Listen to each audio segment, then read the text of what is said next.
Hello traders, this is binaryoptions.net.au and today we're going to teach you how to trade with the Bollinger Bands. But first of all, let's go through what the Bollinger Bands are. Bollinger Bands consist of a middle band with two outer bands. The middle band is a simple moving average that usually comes with a 20 period by default. The upper and lower band are usually set to two standard deviations above and below the moving average. And remember that standard deviation is a mathematical calculation that measures volatility. So, this indicator is used as a volatility indicator first. When the bands are contracting, volatility is drying out. This means that when the bands are close to each other, price action is more than likely to be very choppy and in a narrow range. But when the bands are expanding, volatility is picking up, meaning that price is actually moving and we can make money out of those moves, because remember guys that as traders we profit from big moves in price. And there's four ways to use the Bollinger Bands to trade binary options. The first one is the simple overbought and oversold signals in ranging markets. The second one are reversal trades. The third one is the Bollinger Band squeeze. And the fourth one, and most powerful one, is the Bollinger Band squeeze with a failout to break the previous high or the previous low. Now, why don't we go to the charts and look at some examples of these setups so you can better visualize what we're talking about here. Okay guys, so this is the GBP USD 15-minute chart, and right now we're going to go through the first setup that we can find using the Bollinger Bands. But first of all, I'm going to show you how to plug the Bollinger Bands into your charts. If you are using the MetaTrader 4 platform, as I am, you go to this plus button. This plus button is the button that you click when you want to add an indicator. You click on the plus button, you go to trends, and then you set Bollinger Bands. As you can see, the default period is 20, as 20 periods for the simple moving average, and the default standard deviation is 2. We're going to use this default period and deviation for our Bollinger Bands trading.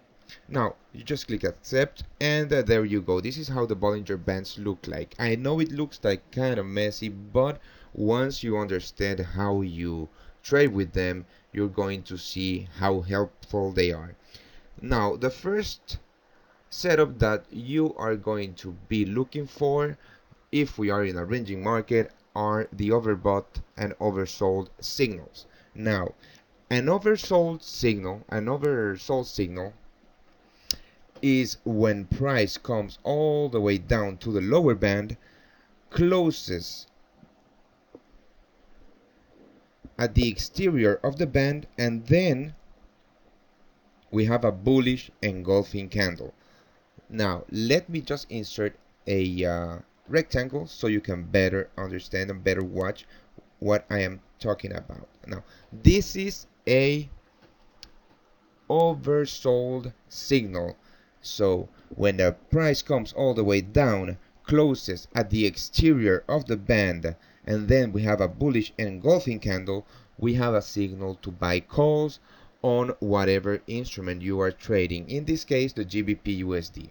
If we had we been trading this currency pair at this time, we would have ended up in the money with this binary option or this call option, because by analyzing price action in the 15-minute chart, you can choose to trade the hourly or the 2-hour expiration option that would have expired in the money. Now, this is a signal to buy calls when we are trading in a range. A signal to buy puts is the other way around. Price needs to close or spike above or at the exterior of the upper band, and then we need a bearish engulfing candle for the setup to be authentic and for us to be able to trade the setup. Because if you see right here, we have a spike high, a close above, but this candle does not engulf this the blue candle, so this is not a valid setup to buy puts. We have to be disciplined when we do this. So a valid setup would be here. We have a spike high above the upper or at the exterior of the Bollinger Bands on the upper side, then we have a huge engulfing candle, and this is a valid setup to buy puts. If we are analyzing price action on the 50-minute chart, of course we choose an hourly or a 2-hour expiration option that would have ended up in the money because our entry is right here. And if we can 4 candles for 1 hour and then another 4 candles for the 2-hour expiration option, even an end of day expiration option would have ended up in the money. Now you need to look for valid setups, and if you look closely, we have another setup to buy calls using the simple overbought and oversold and overbought signals with the Bollinger Bands. We have a spike low and a close below the lower band, and then we have a bullish engulfing candle giving us a clear signal to buy calls on the GBP USD. Now this is basically how you trade the overbought and oversold signals using the Bollinger Bands, but this is not the only setup you will be looking for. Now we're going to go and find squeeze trades. Now let's go and look at the Aussie US dollar 5-minute chart. Okay, this is the Aussie US dollar 5-minute chart, and we are going to go through the Bollinger Band squeeze. Now the Bollinger Band squeeze is when you look for when you are trading a trending market. Okay, and once you are familiar with what trend following trading really means, you can actually use this setup. Now let's get to it. First of all, let's plug in the Bollinger Bands into this chart. Now the first thing we want to look at is the actual trend, and as you can see, the middle band or the moving average is on it's moving up, so the actual trend is up. This means that we are only going to look to buy calls in this currency pair on this session. Now, the second thing we want to do is to locate the Bollinger Band squeezes.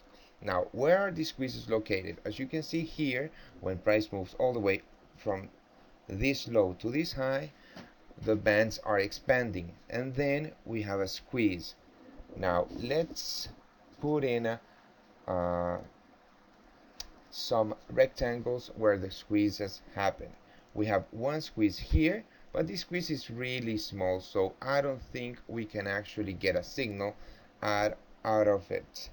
But let's go and look for another squeeze. Okay, now we have a second squeeze right here when price starts to correct to the downside. Okay, and we have a third squeeze right here.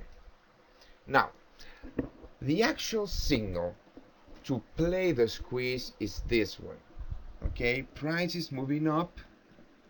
Okay, we are in an uptrend, and when price starts to consolidate and the Bollinger Bands are contracting, you look for a close